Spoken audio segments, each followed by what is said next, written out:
Assalamualaikum warahmatullahi wabarakatuh. Halo, perkenalkan kami dari kelompok 7. Kami akan membahas fitur menarik dari gerak proyektil dengan massa variabel.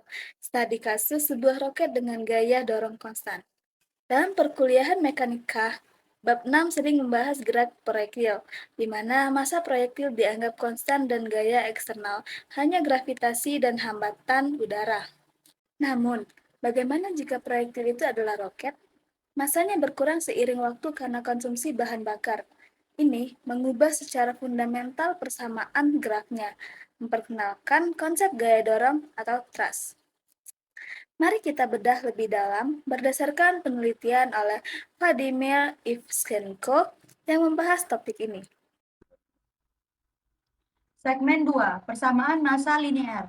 M dikali T sama dengan M0 dikurang KT. Untuk menyederhanakan, kita asumsikan massa roket berkurang secara linear terhadap waktu. Asumsi ini menjamin gaya dorong yang konstan. Persamaan dorong roket. M dikali T, dt per df sama dengan dm per dt dikali VREL plus M dikali T dikali G. Persamaan gerak massa variabel atau persamaan dorong roket harus digunakan. Persamaan ini mencakup gaya dorong atau suku pertama di kanan dan gaya gravitasi atau suku kedua di kanan. Samaan kecepatan horizontal nirdimensi Ux sama dengan U0 dikurang 1N 1 dikurang T cos A0. Kan dengan proyektil klasik, roket ini komponen kecepatan horizontal akan meningkat sepanjang waktu karena adanya dorongan horizontal yang konstan. Gur 1 debel di trajektori Haile kurva 0 sama dengan 1,43. Hasil simulasi lintasannya. Figur 1 lintasan roket pada kecepatan awal U0 yang relatif rendah sama sekali tidak menyerupai parabola. Titik belok atau KV rel sin A0 sama dengan M0 dikurang KT0 G. Unik ini dijelaskan oleh adanya titik belok. Belok terjadi saat gaya dorong vertikal, seimbang dengan gaya gravitasi pada massa roket saat ini.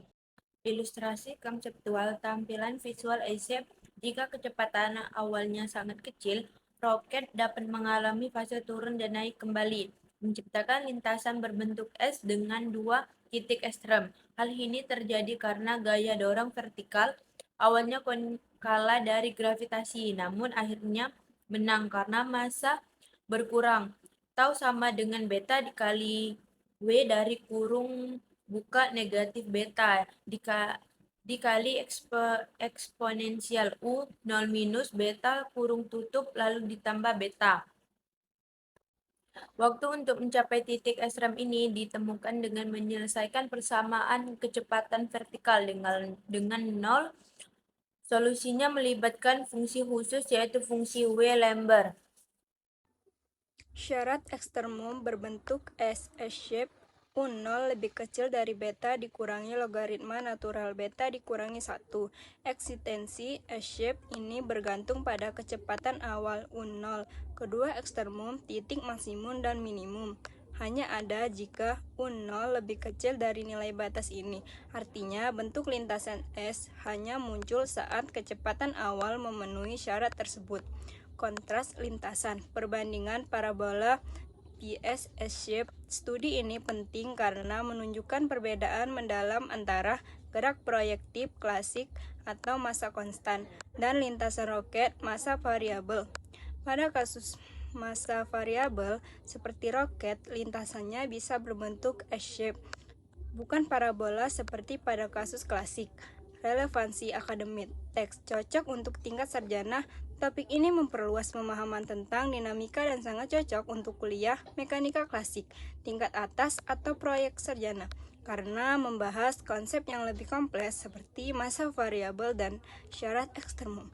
Singkatnya, teks ini menjelaskan bahwa S-shape terjadi jika U0 lebih kecil dari beta dikurangi logaritma natural beta dikurangi 1.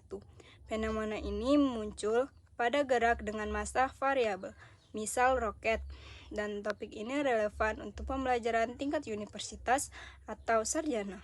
Terima kasih telah menyimak. Kami adalah kelompok 7 dan kami harap studi ini memperkaya pembahasan Anda tentang gerak di dua dimensi yang lebih realistis. See you.